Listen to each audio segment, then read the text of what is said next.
They say betrayal cuts the deepest when it's someone you trust, and my husband's betrayal wasn't just deep, it was public, humiliating, and life-shattering. But what he didn't realize was that his act of revenge would ruin not only my life, but also the man I thought I loved more than him. It all began when I met Jason, my husband. Jason wasn't perfect, but he was dependable, loving, and patient. Our life together was comfortable, predictable, maybe too predictable. I didn't realize how much I craved something different until I met Mark. He was everything Jason wasn't: spontaneous, adventurous, and utterly captivating. The first time Mark smiled at me, it felt like the ground beneath my feet shifted. And before I knew it, I was caught in a web of emotions I couldn't escape. Mark and I started as friends, or so I told myself. But deep down, I knew there was nothing innocent about the way I looked forward to his messages or how my heart raced whenever he was near. One night, after too many stolen glances and conversations filled with unspoken words, the line between right and wrong blurred completely. Mark kissed me, and I didn't stop him. That kiss ignited something in me, a fire I hadn't felt in years. I told myself it was just a mistake, a moment of weakness. But that moment turned into weeks of secret meetings, whispered phone calls, and lies. So many lies. Jason's trust in me was unwavering. He never questioned my late nights or my sudden interest in spending weekends with friends. Looking back, I think he knew. Maybe he was waiting for me to come clean, or maybe he was silently gathering the pieces of my betrayal. Either way, he never let on. Until that day at the bus station. Mark and I had planned to leave everything behind.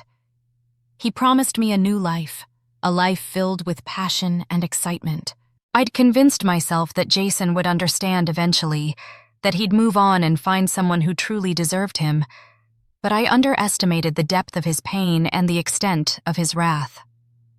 The day we were supposed to leave, Jason offered to drive me to the bus station. He was calm, eerily calm. He even helped me with my bags, his actions so considerate that I almost believed he hadn't discovered my affair. But as we approached the station, his silence grew heavier, and I felt the first prick of unease. Jason parked the car and turned to me, his eyes void of the warmth I'd grown used to. "Are you happy?" he asked, his voice steady but cold. The question caught me off guard. Before I could answer, he continued. "I hope he's worth it." My heart stopped. He knew. The words hung in the air like a death sentence. I tried to speak, to explain, but no words came. Jason stepped out of the car, opened the trunk, and placed my bags on the curb.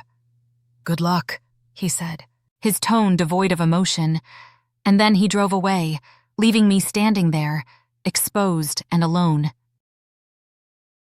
I turned to see Mark walking toward me, his confident stride faltering when he noticed my expression.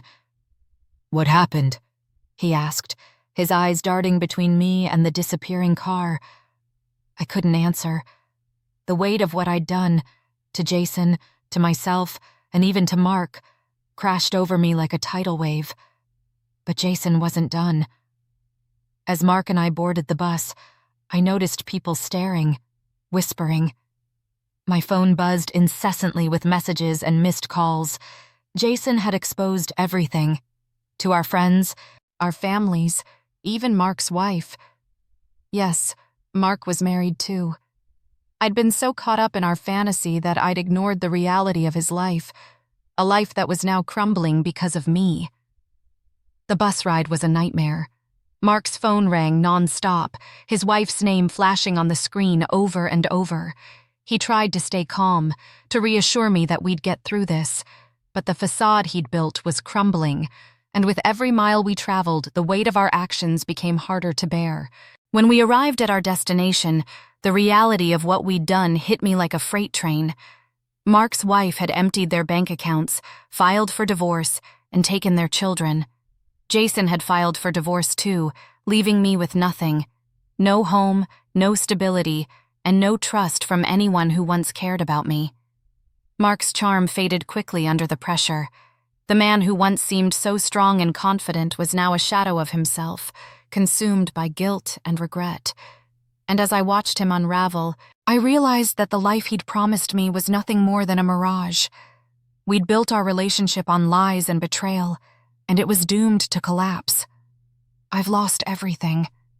Jason's love, Mark's promises, and the respect of everyone around me. Standing here now, I can't help but wonder if it was all worth it. If the brief moments of passion were worth the endless pain that followed. And as I face the wreckage of my choices, I know one thing for certain. Betrayal may ignite a spark, but it always leaves behind ashes.